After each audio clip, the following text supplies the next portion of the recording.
धीरे बोलो कहीं कोई सुन ना ले। अक्सर ये बात हम एक दूसरे को बोलते हैं, लेकिन सोचने की बात यह है कि आखिर ऐसे कौन से गुप्त राज होते हैं जो हम दूसरों के कानों में पड़ने नहीं देना चाहते, फिर भी जाने अनजाने या मूर्खतावश हम खुद ही अपनी वो बातें दूसरों को बता देते हैं जो हमें कभी किसी को नहीं बतानी चाहिए। और वही बातें जो जाने अनजाने हमने किसी दूसरे के सामने बता दी थी, वही हमारे दुखों का कारण बन जाती है, वही हमारे झगड़े का कारण बन जाती है। और फिर बाद में हमें पछतावा होता है कि मुझे यह बात किसी को नहीं बतानी चाहिए थी, मेरी ही गलती हुई कि मैंने जाने अनजाने यह बात सभी को बता दी। भले ही हम इस बात को देख पाए या ना देख पाए, पर यही सच है कि अक्सर परिवार में अशांति और झगड़े का कारण हम स्वयं ही होते हैं। इसीलिए आज की इस बौद्ध कहानी में आपको 7 ऐसी बातें पता चलेगी जो आपको कभी किसी को नहीं बतानी चाहिए, और इन 7 बातों को किसी से ना बताने के पीछे का तर्क भी मैं आपको जरूर बताऊंगा, जिससे आप इन बातों के बारे में अपने विवेक से भी सोचेंगे तो आपको ये बातें सच ही मालूम पड़ेंगी। और इन बातों का अनुसरण करते हुए आप अपने घर में सुख शांति बना सकते हैं और घर के झगड़े हमेशा के लिए दूर कर सकते हैं। इससे पहले कि आप इस बौद्ध कहानी में खो जाएं, इस चैनल को सब्सक्राइब जरूर कर लें। तो चलिए कहानी शुरू करते हैं।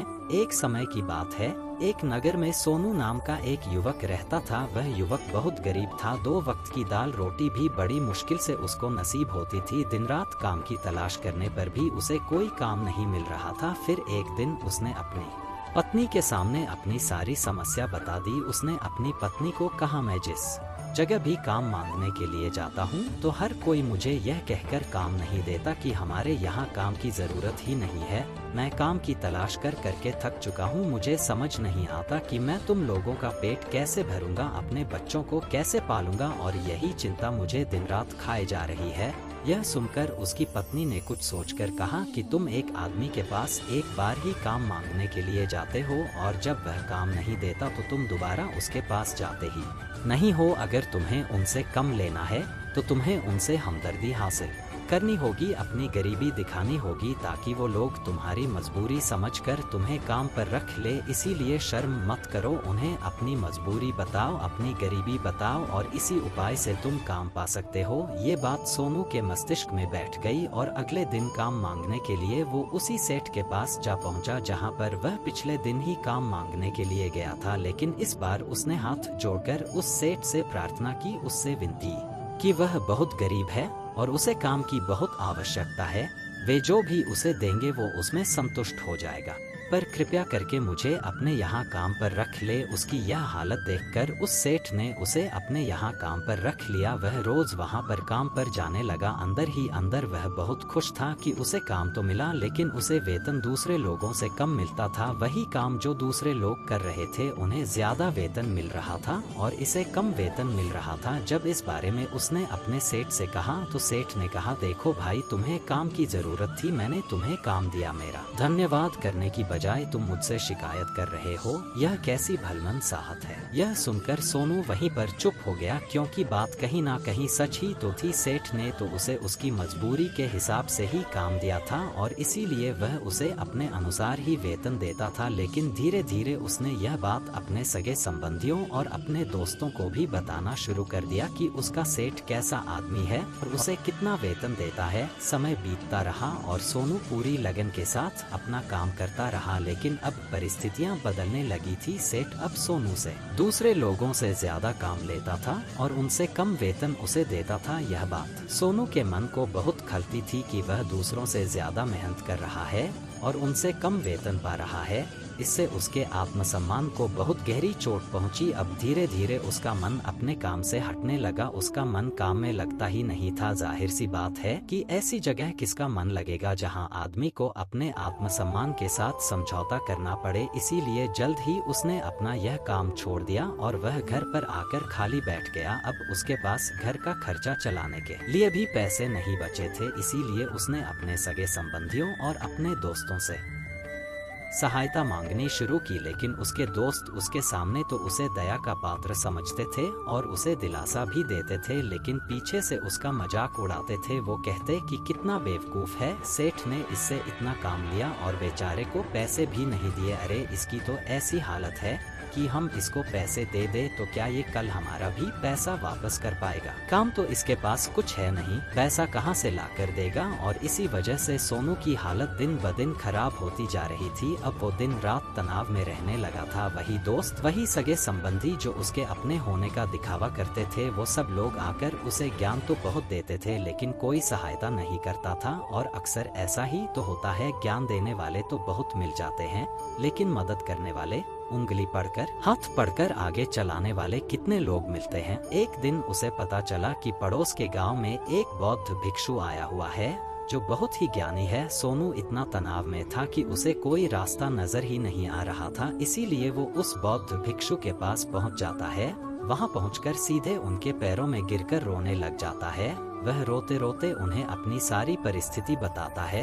वह बताता है कि किस तरह उसके सेठ ने उसका फायदा उठाया और उसके सगे संबंधी उसके साथ कैसा व्यवहार करते हैं। सारी बातें सुनकर बौद्ध भिक्षु ने उसे चुप कराते हुए कहा कि वत्स, ये सारी समस्याएं तुम्हारी बुद्धिहीनता, तुम्हारी मूर्खता के कारण उत्पन्न हुई है। अगर तुम्हारे अंदर विवेक होता तो इनमें से एक भी समस्या तुम्हारे चित्त को दुखी नहीं कर सकती थी, लेकिन तुमने अपने अविवेक के कारण, अपनी मूर्खता के कारण खुद ही अपने रास्ते में कांटे बिछा दिए। आज मैं तुम्हें 7 बातें बता रहा हूँ जो भूल कर भी किसी को मत बताना, और इन बातों का अनुसरण करते हुए तुम बाहर से मिलने वाले दुखों को तो दूर कर ही सकते हो जो बेवजह इस दुनिया की वजह से तुम्हारे अंदर पनपते हैं। साथ ही अपने मन को भी शांत रख सकते हो। पहली बात जो किसी को नहीं बतानी चाहिए वो है अपनी मजबूरी। अपनी मजबूरी का दिखावा करके दूसरों का दया पात्र बनकर उनकी सहायता लेने की गलती कभी मत करना। हो सकता है कि आज वो तुम्हारी मजबूरी देखकर तुम्हारी सहायता कर दे, लेकिन कल वो तुम्हारा फायदा उठाने से भी नहीं चुकेगा, और अगर फायदा नहीं भी उठाया तो दूसरों के सामने तुम्हारा मजाक बनाने में वह आदमी कभी नहीं चुकेगा। इसीलिए कभी भी अपनी मजबूरी का दिखावा मत करो। अगर घर में 2 रोटी है, सूखी रोटी है, तो वही खाकर सो जाओ, लेकिन दूसरों को इसके बारे में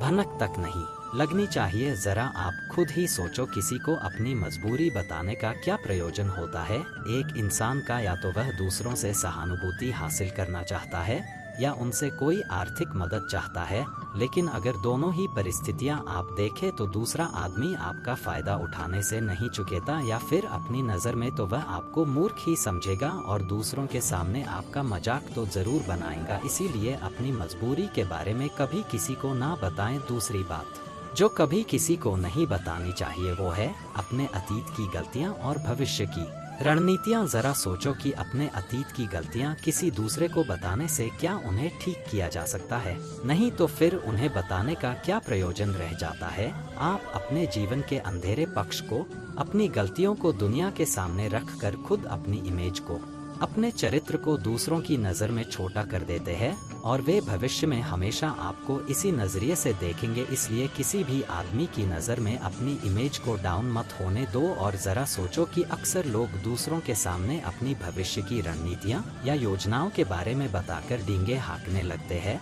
जिसका कोई फायदा नहीं। वो लोग आपकी सहायता तो नहीं करेंगे, लेकिन आपकी भविष्य की रणनीतियों में, आपकी योजनाओं में बाधा जरूर बन सकते हैं। आप खुद अपने विवेक का इस्तेमाल करिए और सोचिए कि आपके साथ भी कभी ऐसा हुआ है कि आपने अपनी भविष्य की रणनीति किसी को बताई हो और वह कामयाब ही ना हुई हो। जरूर हुआ होगा।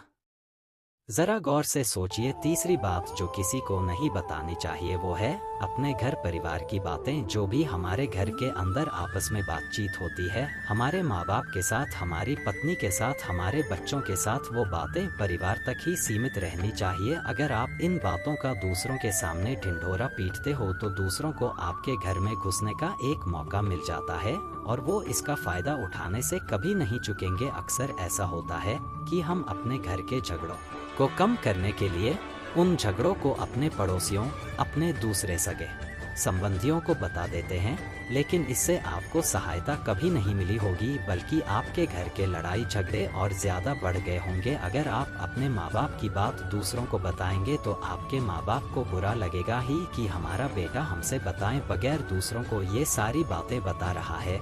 इसीलिए अपने घर की बातें और अपने घर के लड़ाई झगड़े किसी के सामने मत बताओ। अगली बात जो किसी को नहीं बतानी चाहिए वह है आपकी आमदनी। यदि आप अपनी आमदनी या अपनी कमाई अपने दोस्तों को बता देते हैं तो जब आपके दोस्तों को जरूरत पड़ेगी तो वो सिर्फ आपको ही याद करेंगे, क्योंकि उनको पता है कि अगर आपकी आमदनी ज्यादा अच्छी है तो आप ही उनकी मदद कर सकते हैं, और इसीलिए ज्यादा लोग आपसे सहायता मांगेंगे। और जब आप उनकी सहायता नहीं करेंगे तो वो सोचेंगे कि इस आदमी के पास पैसे हैं और ये मेरी सहायता कर सकता है, लेकिन फिर भी ये सहायता कर नहीं रहा है। और इस तरह आपकी आमदनी आप दोनों दोस्तों के बीच एक झगड़े का कारण हो सकती है। कम आमदनी होगी तो लोग मजाक उड़ाएंगे, और ज्यादा होगी तो लोग हमेशा सहायता मांगेंगे। इसलिए अपनी आमदनी बताने का कोई प्रयोजन नहीं है। अगली बात जो आपको किसी को नहीं बतानी चाहिए वो है अपनी कमजोरी और अपनी ताकत। अक्सर इंसान को पता नहीं होता है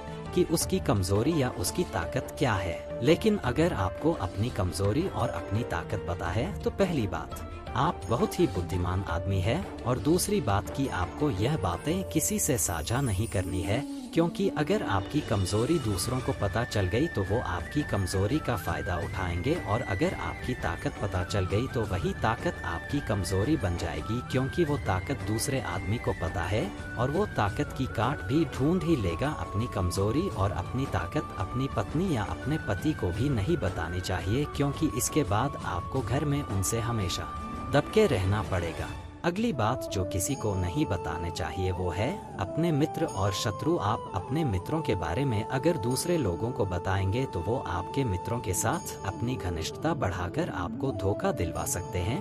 आपके गहरे मित्रों को आपसे दूर करने का प्रयास कर सकते हैं। अक्सर आम आदमी ऐसा नहीं करता, लेकिन आपके दुश्मन ऐसा करने की कोशिश कर सकते हैं।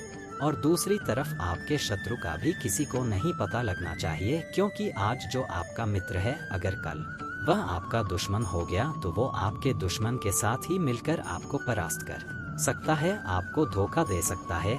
इसीलिए अपने सबसे अच्छे दोस्तों को भी अपने दुश्मन के बारे में कभी मत बताना। अगली और आखिरी बात जो आपको किसी से नहीं बतानी चाहिए वो है आपके द्वारा किया गया दान। जब आप दान करते हो तो दूसरों को इसके बारे में बताने से वह दान करना व्यर्थ हो जाता है, बेकार हो जाता है। जब आप अपने दान का ढिंढोरा पीटते हो तब आप यह बता रहे हो कि मैं कितना बड़ा दानी पुरुष हूँ, और ये आपके अंदर एक अहंकार उत्पन्न करता है। दान जितना गुप्त रूप से किया जाए उतना ही अच्छा होता है और उतना ही फलदायी भी होता है। इसीलिए कहते हैं कि जब आपका दायां हाथ दान कर रहा हो तो बाएं हाथ को भी पता ना चले कि दायां हाथ दान कर रहा है। ये 7 बातें जो बौद्ध भिक्षु ने सोनू को बताई, इनमें संसार के सभी सिद्धांत छिपे हुए हैं, जिनका अनुसरण करके हम अपने जीवन की कई समस्याओं को सुलझा सकते हैं। तो कैसी लगी आपको ये कहानी?